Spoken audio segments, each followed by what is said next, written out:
வணக்கம் my dear zone mates, welcome to Safi zone. நான் உங்க ஷஃபி அண்ட் இன்னைக்கு நம்ம பார்க்க போறது சில தவிர்க்க முடியாத காரணத்தால மணிமேகலை இன்னைக்கு இந்த ஷோல இதுக்கப்புறம் நம்ம கூட கண்டினியூ பண்ண மாட்டாங்க. என்னாச்சு?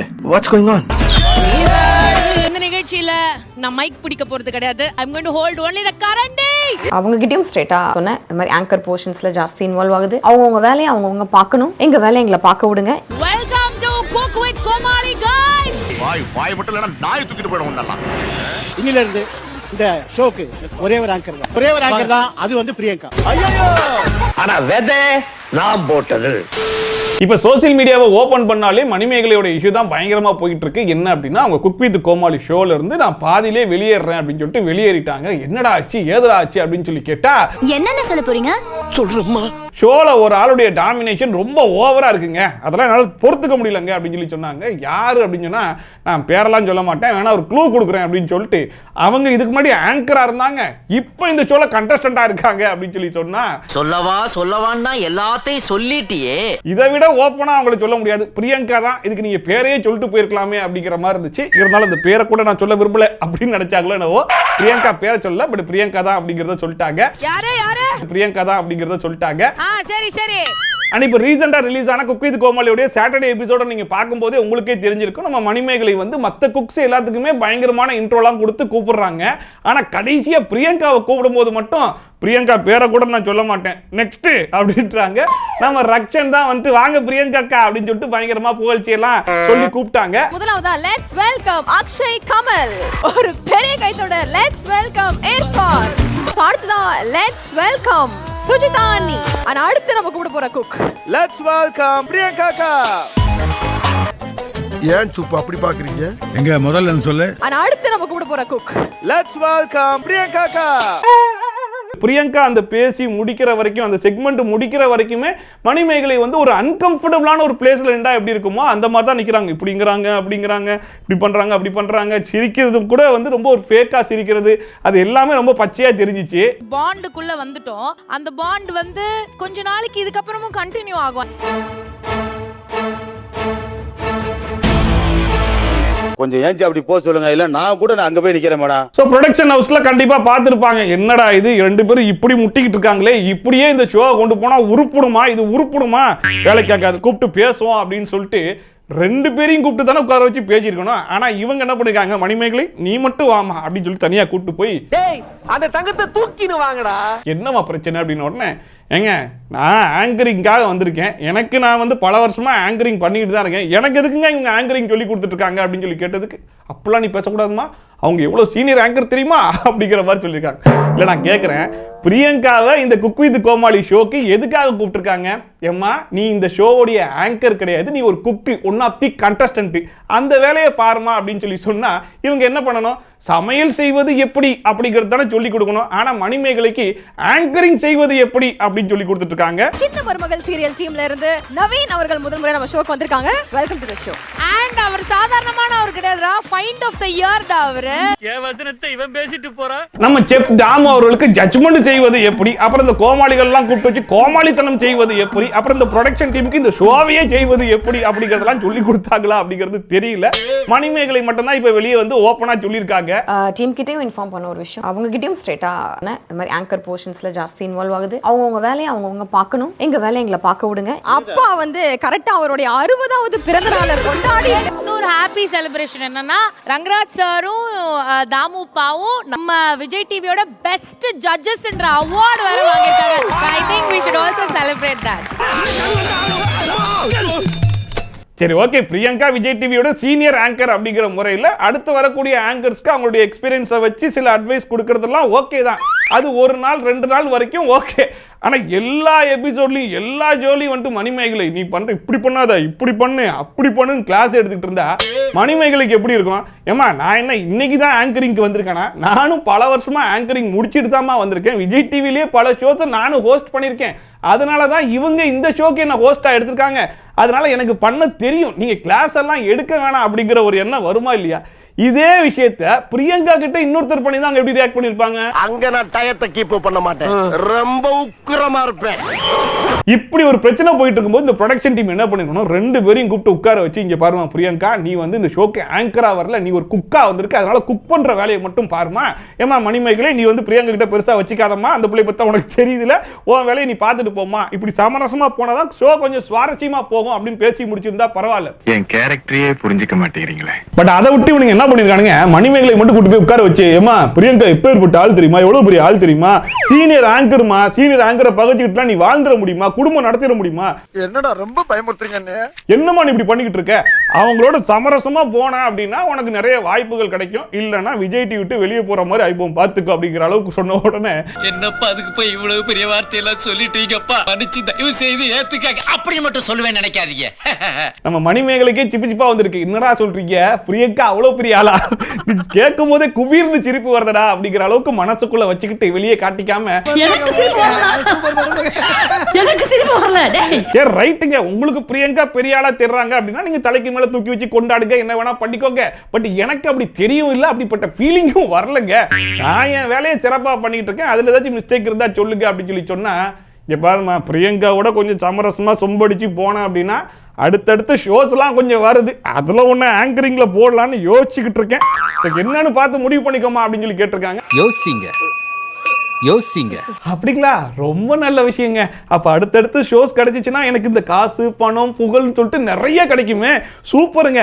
ஆனா கடைசி வரைக்கும் நான் விஜய் டிவில பிரியங்காக்கு அடிமையாவே வாழ்ந்துகிட்டு இருக்கணும்ல, சூப்பர் சூப்பர். அப்ப எனக்கு இந்த செல்ஃப் ரெஸ்பெக்ட் ஒன்று இருக்குல்ல, அது என்னங்க ஆகுறது? இப்போதைக்கு எனக்கு காசு பணம் இந்த புகழ் எல்லாத்தையும் விட அதிகமா நான் பார்க்கறது செல்ஃப் ரெஸ்பெக்ட் தான். அதனால நீங்களே பிரியங்கா வச்சு ஷோ நடத்திக்கோங்க, நான் கிளம்புறேங்க அப்படின்னு சொல்லிட்டு கிளம்பிட்டு தான் சொல்றாங்க. இவ்வளோ ஒர்க், இவ்வளோ டெடிகேஷன், இவ்வளோ ஹார்ட் ஒர்க் நம்ம போடுறோம், அது எல்லாமே ரொம்ப முக்கியம். அது எல்லாத்த விட ரொம்ப ரொம்ப முக்கியம் செல்ஃப் ரெஸ்பெக்ட். அந்த செல்ஃப் ரெஸ்பெக்ட் வந்து ஒரு இடத்துல ரிஸ்க் அப்படிங்கும்போது அதை தாண்டி வர எதுவுமே முக்கியம் கிடையாது. அந்த மாதிரி ஒரு விஷயம் நடந்ததுனால I walked away from cook with Comali. இது எல்லாமே மணிமேகலையோட ஒன் சைடு ஆஃப் ஸ்டோரி தான். இன்னொரு சைடு ஆஃப் ஸ்டோரியை வந்து பிரியங்கா வெளியே வந்து தான் சொல்லணும், கூடிய விரைவில் சொல்லுவாங்கன்னு நினைக்கிறேன். அவங்களுமே நான் மணிமேகலை பேரை சொல்லலாம் விரும்பல, நான் வந்து ஒரு க்ளூ கொடுக்குறேன். அதாவது இதுக்கு முன்னாடி இதே ஷோல அவங்க வந்து கோமாளியா இருந்தாங்க, இப்ப ஆங்கரா இருக்காங்க, யாரும் நீங்களே கண்டுபிடிச்சுக்கோங்கன்னு சொன்னான்னு சொல்லுவாங்கன்னு நினைக்கிறேன். என்ன போல ஐயோ, எத்தனை season of Cook with Comali வந்திருந்தாலும் Cook with Comali season 5 is the best னு ப்ரூவ் பண்ணாம போமாட்டேடா. அப்ப புரியல, இப்ப புரியுது. பட் இப்போ மணிமேகலை பிரியங்கா மேல சில குற்றச்சாட்டுகளை வைக்கிறாங்க இல்லையா, அவங்க இந்த ஷோல வந்து பயங்கரமா டாமினேட் பண்றாங்க, தேவையில்லாம இன்டரப்ட் ஆகுறாங்க, இந்த ஷோவே என்னமோ அவங்க தான் நடத்துற மாதிரி, அவங்களுக்காக தான் நடத்துற மாதிரிலாம் வந்து செயல்படுறாங்க அப்படிங்கிற மாதிரி சொல்றாங்க இல்லையா. ஷோல ஆங்கர் அப்படின்னு சொல்லிட்டு உள்ள போனதுக்கு அப்புறமா ஃப்ரம் பிகினிங் இப்போ லாஸ்டா நான் வந்து வாக் அவுட் பண்ணிட்டு வர அந்த ஒரு டே வரைக்குமே வந்து லாட் ஆஃப் டாமினேஷன்ஸ்.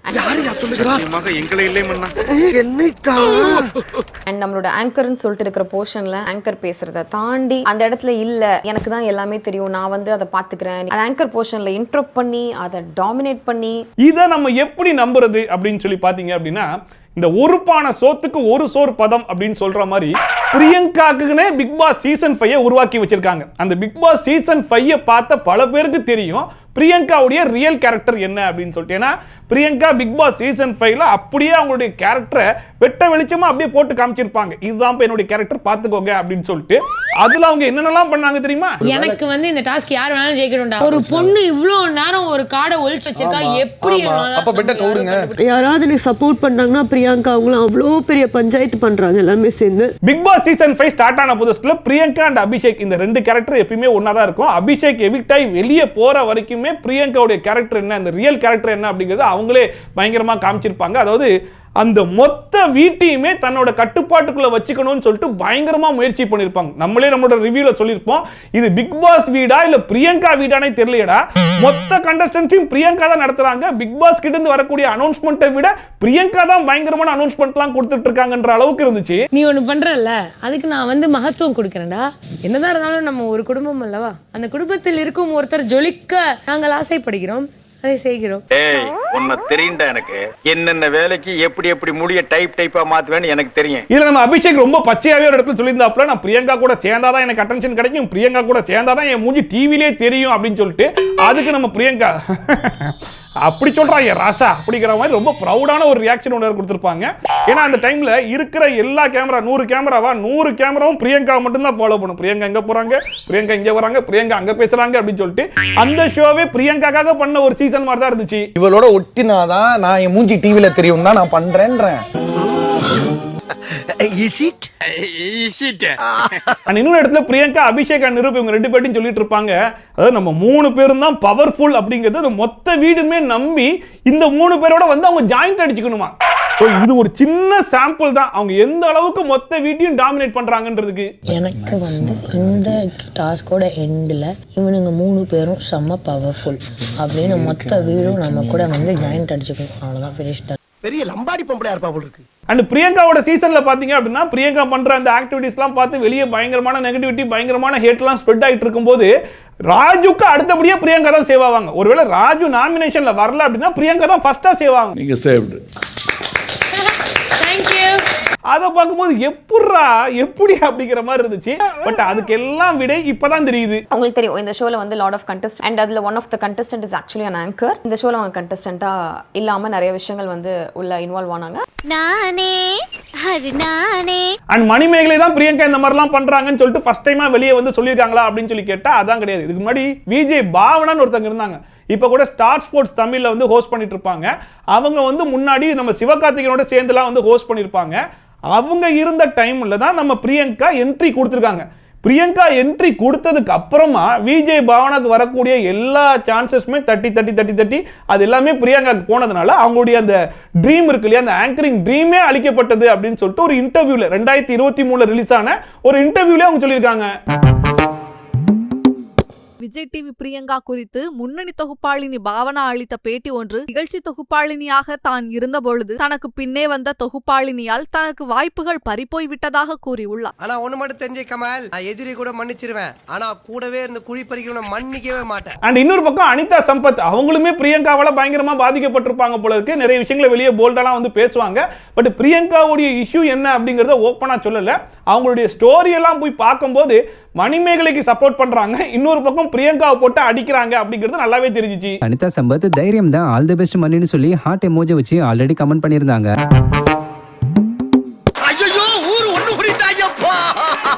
அண்ட் இதுக்கு முன்னாடி வரைக்குமே குக் வித் கோமாளி ஷோ வந்து மீடியா மேஷன்ஸ் அப்படின்ற ப்ரொடக்ஷன் ஹவுஸ் தான் வந்து பார்த்துட்டு இருந்தாங்க. பட் இப்போதான் வந்து புதுசா ஒரு ப்ரொடக்ஷன் கம்பெனி எடுத்திருக்காங்க.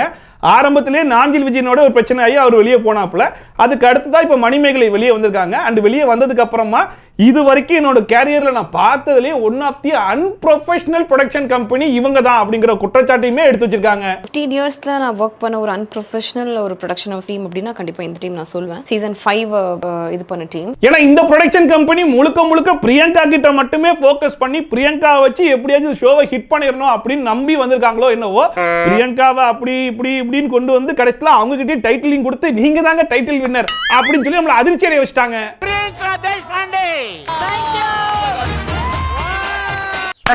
நீ என்னடா அங்க பாத்துக்கிட்டு இருக்க? போடா. என்ன இன்னும் டெலிகாஸ்ட் ஆகல, அடுத்த வாரம் பாத்தீங்கன்னா ஆமாப்பா பிரியங்கா ஜெயிச்சிட்டாங்களா அப்படின்னு சொல்லி நீங்களும் ஷாக் ஆயிக்கோங்க. அங்க பாரு டிரைவர் வேற பொளந்தமே உட்கார்ந்திருக்காடா. ஆமா.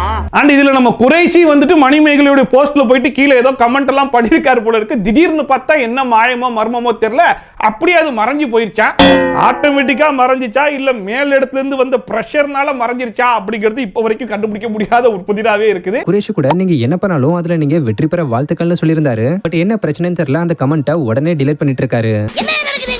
இதுல விஜய் டிவில இருக்கிற நிறைய பேர் வந்துட்டு என்ன இருந்தாலும் மணிமேகலை சொன்னது கரெக்ட் தான், பட் இருந்தாலும் இருக்கிற சிச்சுவேஷன்ல எங்களால ஓப்பனா சப்போர்ட் பண்ண முடியலையே. சப்போர்ட் பண்ணா மணிமேகலைக்கு என்ன நிலைமையோ அதானே எங்களுக்கும். இருக்கிற வாய்ப்பும் போயிடும், கிடைக்கிற வாய்ப்பும் கிடைக்காம போயிருமே அப்படிங்கிறதுக்காகவே நிறைய பேர் மனசுக்குள்ளேயே வச்சுக்கிட்டு வெளியே சப்போர்ட் பண்ணாம இருக்கலாம். வாயில நல்லா வருது, சொல்ல முடியல.